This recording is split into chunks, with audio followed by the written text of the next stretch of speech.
سوال یہ ہے کہ روزے کی حالت میں انجیکشن لگوانا، ٹیکا لگوانا یا ڈرپ لگوانا، اس سے روزہ ٹوٹتا ہے یا نہیں ٹوٹتا؟ تو یہ حقیقت میں تو ایک بہت ہی کنٹروورشل سا مسئلہ ہے علماء کے درمیان، اور علماء کے مختلف وہ گروہ اور وہ نقطہ نظر اور رائے ان کی. ان میں سے پہلا ایک نقطہ نظر تو یہ ہے کہ انجیکشن آپ چاہے وین کے اندر لگوائیں یا آپ مسل اور گوشت کے اندر لگوائیں، جس طرح کا بھی آپ ٹیکا جس جگہ بھی لگوائیں باڈی میں، اس سے روزہ قطعی طور پر وہ نہیں ٹوٹتا، چاہے گوشت میں لگوائیں یا وین میں لگوائیں. دوسرا نقطہ نظر یہ ہے کہ کسی طرح کا ٹیکا لگوانا وہ جائز نہیں ہے. یعنی گوشت والا پٹھے میں یہاں لگوا لیں یا بٹک پہ لگاتے ہیں، وہاں لگاتے ہیں کولو پہ، یا وین کے اندر کی صورت میں جو بھی آپ انجیکشن لگوائیں گے، ڈرپ لگوائیں گے، کس طرح کی آپ کا اس سے روزہ ٹوٹ جائے گا. اور تیسرا نقطہ نظر یہ ہے کہ گوشت میں اگر لگوایا جائے تو اس سے روزہ نہیں ٹوٹتا، لیکن وین کے اندر اگر لگوایا جائے، نس کے اندر لگوایا جائے، تو پھر اس سے روزہ وہ ٹوٹ جاتا ہے. اور تقریباً حقیقت کے قریب ترین بھی یہی نظریہ نظر آتا ہے کہ اگر آپ اپنے گوشت میں، پٹھے میں یا بٹک کولو پہ آپ ٹیکا لگوا رہے ہیں، کندھے پہ لگوا رہے ہیں، یعنی وین سے ہٹ کر گوشت میں، تو اس سے روزہ نہیں ٹوٹنا چاہیے. یہ چونکہ اسی طرح ہی ہے جیسے بعض اوقات مسام سے، یعنی جو چھوٹے چھوٹے انتہائی سوراخ ہوتے ہیں انسان کے جسم میں، ان سے چیز وہ اندر داخل ہوتی، جیسے کوئی شہد کی مکھی یا بھیڑ کاٹ لیتا ہے، حالانکہ وہ بھی اسی طرح انجیکٹ ہوتا ہے، چیز باڈی کے اندر جاتی ہے، اس کے اثرات بھی فیل ہوتے ہیں، یعنی پین وغیرہ. لیکن کوئی بھی فتویٰ نہیں دیتا کہ اس سے روزہ وہ ٹوٹ جاتا ہے. یا اس طرح کہ کسی کے بدن کے اوپر تھوڑا سا خارجی گہرا زخم ہو، اندر جا کے ہو، تو اس کے اوپر اگر دوائی لگائیں اور دوائی وہ باڈی کے اندر یا اوپر سے کوئی پٹی وغیرہ بینڈیج کر دیں، تو اس سے بھی روزہ نہیں ٹوٹتا. اسی طرح نہانے کے ساتھ بھی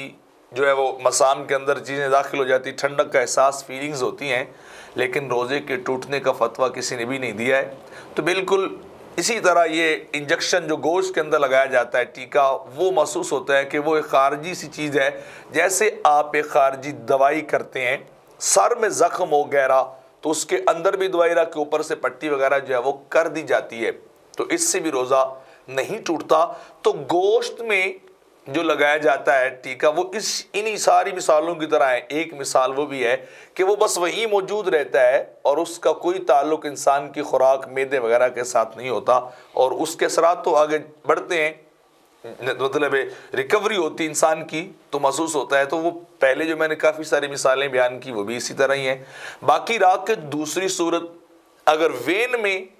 نس کے اندر اگر ٹیکا لگایا جائے تو اس سے روزہ وہ ٹوٹ جاتا ہے. اس کی وجہ یہ ہے کہ جو کام آپ منہ سے کھا کر معدے میں خوراک کو پہنچا کر اور اسے خاص پروسیس سے گزر کر خوراک جو مطلب وینوں میں جاتی ہے، خون وغیرہ بن کر، یا جو انسان کی باڈی کا معاملہ ہوتا ہے، تو آج کل چونکہ میڈیکل اتنی جدید ہے، اتنی سائنس نے اتنی ترقی کر لی ہے کہ وہ گلوکوز یا اس طرح کی بنی بنائی چیزیں جو آپ کی خوراک سے حاصل ہوتی ہیں، کیلوریز وغیرہ،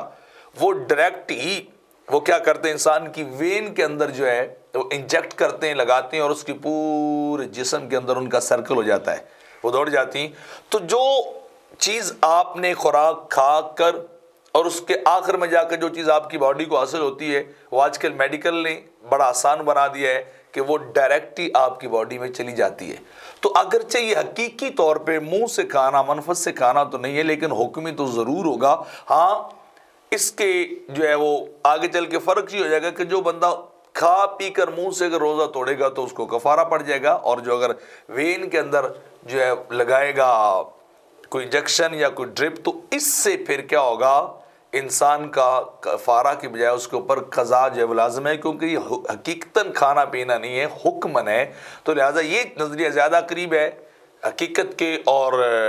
باقی دلائل کے بھی، کہ انسان اگر گوشت پٹھے کولو میں لگوائے تو روزہ نہیں ٹوٹتا انجیکشن سے، اور اگر وین میں لگوائے تو اس سے روزہ ٹوٹ جاتا ہے.